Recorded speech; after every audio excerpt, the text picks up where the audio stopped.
Good morning, કેમ છો? બધા મજામાં છો ને? બધા મજામાં જ હશો. આજે તમને બટાકા જોઈને ખબર પડી ગઈ કે આજે આપણે બનાવવાની છે બટાકાની કાતરી અને વેફર. એના માટે આપણે બટાકા મોટી સાઈઝના લીધા છે, તમે જોઈ શકો છો. અને મમ્મીએ આ બાજુ છોલવાનું કામ લઈ લીધું છે. મમ્મીને બે હાથ દિવસે બટાકા છોલવા માટે અને આપણે બટાકાની કાતરી બનાવવાની છે. જે બજારમાં કેવડો તમે કહો છો કેવડો મળે છે, તો એના માટે આવું પાનું આપણે લઈ લીધું છે. બધા જ બટાકા આવી રીતના આપણે છોલી લીધા છે. અને પહેલાં આ ચોખ્ખા પાણીમાં ધોઈ લઈશું, ફરીથી બીજા પાણીમાં ધોઈ લઈશું. અને આ બટાકાને હવે આપણે કાતરી માટે તૈયાર કરી લીધા છે. તમે બટાકા જોઈ શકો છો, બે પાણીમાં સાફ કર્યા પછી બટાકો આટલો બધો સાફ થઈ ગયો છે. અને આવી રીતના કાતરી બનાવવા માટે પાનું લીધું છે. અને આવી રીતના આપણે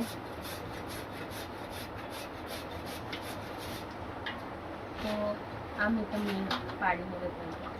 અને આપણે સાફ પાણીથી ધોઈ લઈશું. કેટલી બજારમાં મળે એવી લાંબી લાંબી કાતરી પડી છે ને, તો બધા જ બટાકા આપણે લાંબી સાઈઝના લેવાના, જેથી કરીને આપણી બટાકાની કાતરી આવી લાંબી સાઈઝની થાય. પણ કાતરી પાડતા એક ધ્યાન રાખવાનું કે કાતરી આપણે જ્યારે પાડીએ ને ત્યારે પાણીમાં જ પાડવાની, બટાકા બે પાણીમાં રાખવાના, જેથી બટાકા લાલ ના થઈ જાય. અને આપણી વેફર કે પછી કાતરી તમે જે બનાવતા હોય એ પાણીમાં પાડવાથી એકદમ આવી વ્હાઈટ જ રહેશે. તમે જોઈને આવી રીતના આપણે બધા બટાકા છીણી લઈશું.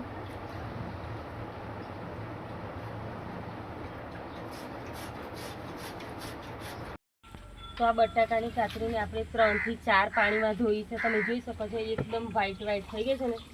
તો બધી બહેનોએ ખાસ ધ્યાન રાખવાનું કે આપણે જ્યારથી બટાકા છોલીએ ને ત્યારથી જ પાણીમાં જ રાખવાના. પાણીમાં છોલીને મૂકી દેવાના અને જ્યારે કાતરી પાડીએ ને ત્યારે ડાયરેક્ટ પાણીમાં જ પાડવાની. 3 પાણીમાં ધોયા પછી આપણી કાતરી આવી રીતના થઈ ગઈ છે. અને આપણે હવે ચૂલા તરફ આવ્યા છે. પાણી ઉકાળીને તૈયાર જ રાખીશું અમે. પણ મેન વસ્તુ એક યાદ રાખવાની કે જ્યારે આ કાતરી આપણી બની જાય છે અને સુકાઈ જાય છે ત્યારે આપણે તરવા જઈએ છીએ તો આ કાતરી લાલ થઈ જાય છે. એ ના થાય એટલા માટે ખાસ કરીને બેનોએ ધ્યાન રાખવાનું કે આ ફટકડી છે, આ ફટકડી આપણે ઉકળતા પાણીમાં નાખી દઈશું. એ ફટકડી મેં પાણીમાં નાખી અને ઉપવાસમાં ખાવાની હોય તો તમે મીઠું નહીં નાખવાનું. અને ઉપવાસમાં બધી બહેનોને ખબર જ હોય છે કે ઉપવાસમાં ખાવામાં મીઠું ના વપરાય. તો આપણે ફટકડી ને મીઠું આવી રીતના વગાડી દઈશું બરાબર.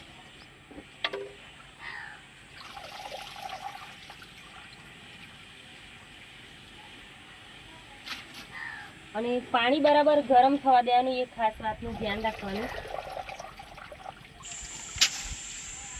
અમે તપેલું મોટું લીધેલું છે કારણ કે એને ફેરવાની થાય ત્યારે તકલીફ ના પડે.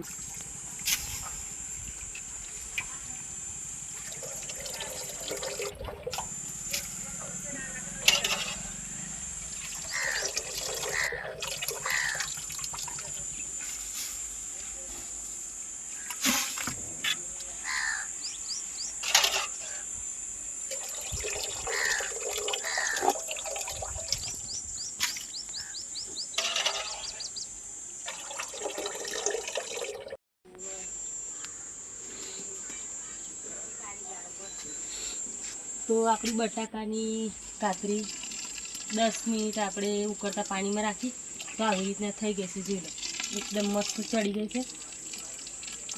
આવી રીતના ચેક કરી લેવાનું, બહુ અધકચરી ચડવા દેવાની, બહુ અઘરી નહીં જવા દેવાની. મિનિમમ 10 જ મિનિટ આપણે ઉકળતા પાણીમાં રાખવાની. અને હવે આપણે કાઢી લઈશું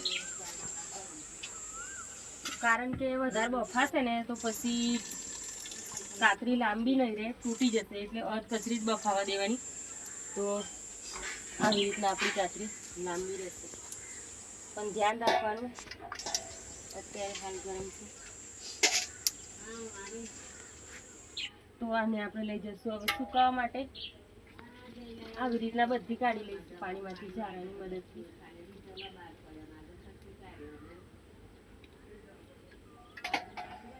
ઉકળી ગઈ છે તો આવી રીતના ગરમ ગરમ ખાલી હશે, પણ હાથ લગાવવાનું નહીં, નકર આપણે બળી જઈશું. આવી રીતના ઝારાની મદદથી ખુલ્લી કરી લેવાની.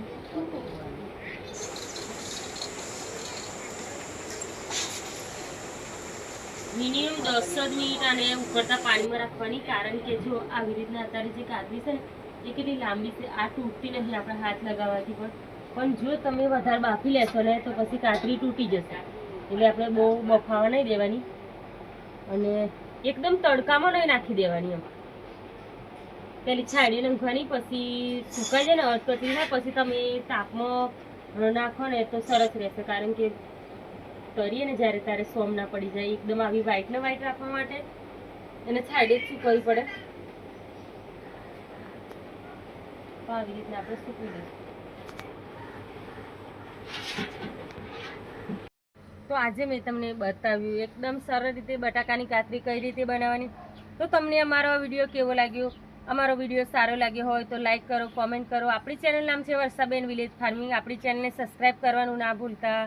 ફરી જ મળીશું નવા વિડીયોમાં. ત્યાં સુધી બધા મિત્રોને જય માતાજી.